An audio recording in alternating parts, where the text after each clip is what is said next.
Beleza, pessoal. Então, pessoal, vou começar aqui a falar um pouco da GIS. Vocês podem ficar à vontade aí para interagir, tá? Eu espero que vocês interajam, né? Do contrário, eu teria gravado essa aula também, colocado lá no Hotmart, tá? Então, vocês fiquem à vontade para interagir, tanto com dúvidas quanto com trazer informações mesmo, contribuir com a aula, tá? O objetivo aqui realmente é a gente poder ter essa troca. Por isso que eu resolvi fazer esse encontro ao vivo, tá? Eu não espero ficar falando só aqui. Bom, então, pouca gente aí, né, dentro da turma teve a oportunidade de ver uma GIS, né? Mas acredito que todo mundo saiba o que seria uma subestação GIS, tá? Eu trouxe várias informações que eu vou mostrar aqui, inclusive planta aqui de projeto, fotos, que a gente vai mostrar ao longo aqui da apresentação. Mas a subestação isolada a gás, pessoal, basicamente, como eu falei, né, ela tem todos os conceitos, tá? Tem tudo relativo à subestação, de alta tensão, de média, nível de tensão que for, ela absorve todos esses conceitos, só que ela tem essa tecnologia diferente, tá? E é uma tecnologia que é incrível, né? A gente no geral, tá? No contexto geral, aqui no Brasil, pelo menos, a gente tem muito pouca gente, pouca gente. Claro, quando você compara com o número de subestações AIS.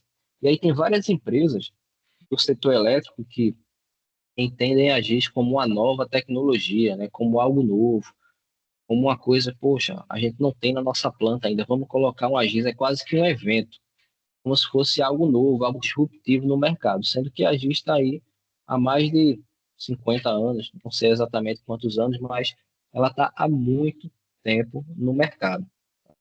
Então, ela está aí desde mais ou menos, vou citar o colega aqui, mais ou menos na década de 50, 60, a gente já tinha subestações isoladas a gás, né? A maioria aí no cenário internacional, né?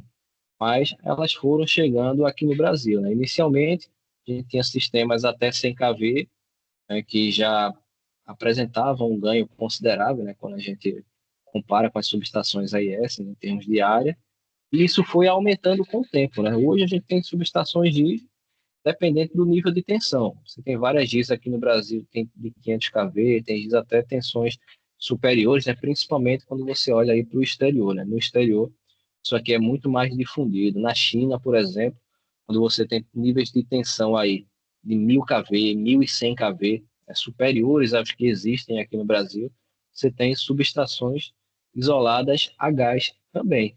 E essas subestações, elas acabam, quanto maior o nível de tensão, elas acabam sendo mais importantes, né? Porque a gente sabe, né?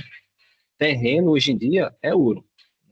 E aí eu não estou nem falando de subestação, né? Eu estou falando terreno para comprar casa, terreno para quem quer construir alguma coisa, né? Há pouco tempo eu estava procurando terreno aqui, terreno dobrou, triplicou. Terreno que eu olhei há poucos anos atrás, hoje o preço é muito maior. E isso está acontecendo não só em Recife, né? Que é a minha terra. Hoje eu estou em São Luís, mas eu sou de Olinda, na verdade, Pernambuco. Isso acontece aqui também no Maranhão, os preços inflacionadíssimos. Para construir subestações, os terrenos estão custando milhões, terrenos para subestações isoladas a gás. Isso que eu estou falando no segmento distribuição, ou seja, até 138 kV.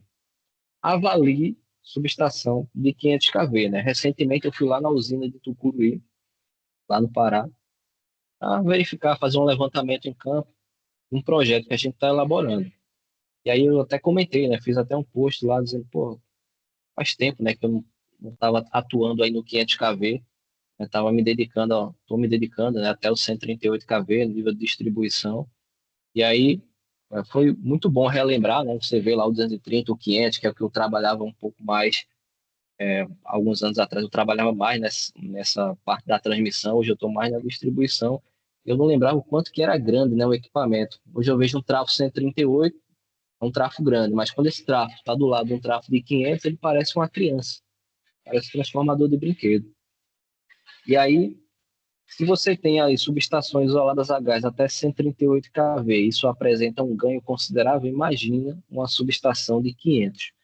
E é por isso que, quando você compara a área, né, que é o principal ponto da subestação isolada a gás, tem algumas vantagens aqui que a gente está mostrando, mas o principal ponto hoje é área. é a maior dificuldade que existe hoje, área, terreno, o custo do terreno, e não só o custo, às vezes você ter dimensão compatível naquele local. Que você não pode simplesmente pegar uma subestação e jogar ela para um lado, para o outro. Uma vez que você define a área de abrangência ali da subestação, né, o buffer, como chama, você tem um certo raio ali para procurar ali dentro um terreno adequado e atender aquela área, e você não pode fugir muito disso.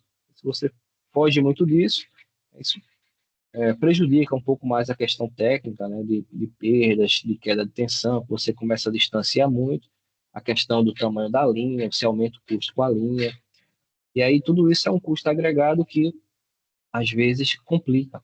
Então a questão do terreno ela tem sido aí uma questão de fato para subestações de alta tensão e a GIS ela se apresenta como uma alternativa interessante, porque você pode ali reduzir aquele tamanho da GIS ali de pô, 100% para 10% de uma área de terreno ali que você precisaria para fazer um modelo convencional. Então, a principal vantagem é essa, tá? Existem várias aqui, ó. A questão da confiabilidade é uma verdade, né? A GIS, ela tem uma confiabilidade maior porque os equipamentos são encapsulados, né? Você tem disjuntores, você tem chaves, T6, tudo está dentro do invólucro, dentro daquele invólucro metálico imerso no SF6. Então, você não tem contaminação do meio externo. Você não vai ter a poluição, você não vai ter o passarinho ali, ó, voando em cima, derrubando pena, fazendo ninho, fazendo cocô. Você não vai ter aquela água levando isso, fazendo ali um meio condutor. Isso na GIS não tem. Então, de fato, ela é uma instalação de maior confiabilidade, a manutenção dela vai ser menor, né? Por consequência, vai ter mais confiabilidade, você mexe menos. Uma vez que você energiza, você fica ali, ó, praticamente não mexe, né? Como se fosse o trafa-seco, né? Trafa-seco, trafa-óleo, né? Fazendo uma analogia. Trafa-óleo, claro, tem os ensaios, tem a coleta de óleo, você tem que estar monitorando, às vezes vaza. Furinho no radiador, você tem um vazamento, precisa tratar. Qualquer tipo de contaminação no óleo é muito prejudicial. O trafa-seco não tem isso, né? Trafos de usinas, trafos de indústrias. O ambiente industrial, o trafa-seco dominou, né? Justamente porque o pessoal instala e nem olha mais. O trafa-seco fica lá até, como diz o Matuto, né? Dura até se acabar, né? Nem todo mundo faz a manutenção, os ensaios anuais. Então, instala o trafo e deixa ele lá em operação. Então, a GIS é quase que da mesma forma, né? Você tem o monitoramento, né? Você tem ali, monitora a pressão do gás, você tem janelas para fazer inspeção, tudo mais, você acompanha a vida útil da GIS, mas você não precisa estar dando manutenção igual você faz no AIS, está regulando chave, está fazendo ali toda a coleta do óleo, manutenção ali da mesma forma, né? Então a GIS ela tem essa vantagem, né? A questão da confiabilidade, então vai também a questão da manutenção, a questão da poluição também que ela fica blindada, a questão da operação, né? Porque você não vai ter o cara ali ó, na chave manual igual tem várias subestações, né, várias e várias, onde o cara tem que ir lá no pátio, operar a chave, operar o disjuntor, né? Então é mais seguro, né? Acaba que a operação é sempre remota, porque se a chave está dentro da GIS, né, ela está lá, o invólucro está aqui, o tubo, a chave está lá dentro. O cara não tem como meter a mão para acionar essa chave. Ele vai ter que apertar um botão em algum lugar, ou no painel, ou no supervisório, direto no relé, algum lugar ele vai apertar esse botão, mas ele vai fazer uma operação remota, diferente da subestação convencional. A questão do tempo de instalação também é uma coisa muito importante, né? Os prazos hoje estão muito agressivos, as obras estão cada vez mais rápidas, a necessidade está cada vez mais crítica. Então, esse tempo que você tem, às vezes, um ano, 2 anos para construir, se 2 anos caiu para um ano caiu para 6 meses, às vezes a obra é emergencial, então você tem que resolver muito rápido. Então a GIS ela te possibilita, uma vez negociado isso, você resolver a obra muito rápido, porque a obra da GIS basicamente vai se limitar ali à parte civil, né? Você vai fazer a base, eventualmente vai fazer a edificação, se a GIS ficar dentro da casa de comando ou da edificação onde ela vai ficar. Então, você pode ter uma edificação em volta da GIS, a GIS pode ser ao tempo, tudo depende do projeto, né? Da concepção. E aí, basicamente, vai se resumir a obra civil, né? Quando comparada aí com a convencional. E aí essa subestação, né, como ela já vem toda montadinha ali, toda encapsulada, ela já vem toda testada também de fábrica, né? E você acaba ganhando um tempo mais considerável. Vem aqui, beleza.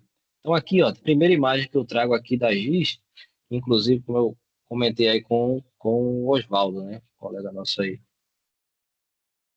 Essa subestação aqui foi lá em Porto Alegre, né? Diferente dele que foi a PAU 1, essa é a PAU 5, né? Lá a antiga C3E, né? Hoje é Equatorial, Rio Grande do Sul, Equatorial C3E ainda. Ela tem várias subestações com esse nome, né? Dentro de Porto Alegre é PAU 1, PAU 2, PAU 3 e assim vai. PAU 15, 16, 17, né? E aí essa aqui é a PAU 5. E aí, corroborando, né, com o que eu acabei de falar, essa subestação aqui é uma subestação que ela está exatamente ali dentro de Porto Alegre, né, numa área totalmente urbanizada. Então, claro que eu não sei a história dela, é uma subestação que tem vários e vários anos já em operação, mas ela corrobora com tudo isso que é a GIS, né, de reduzir o tamanho, de, nesse caso aqui, ser no interior da edificação, então ela está protegida, você não vê pessoas passando ali, olhando para dentro da subestação, correndo risco de pular o muro, porque ela está dentro do muro, dentro da edificação, com o portão fechado, com cadeado. Então, para o cara acessar essa GIS aqui, fazer alguma coisa aqui, é mais complicado, tá? Aqui é bem mais complicado.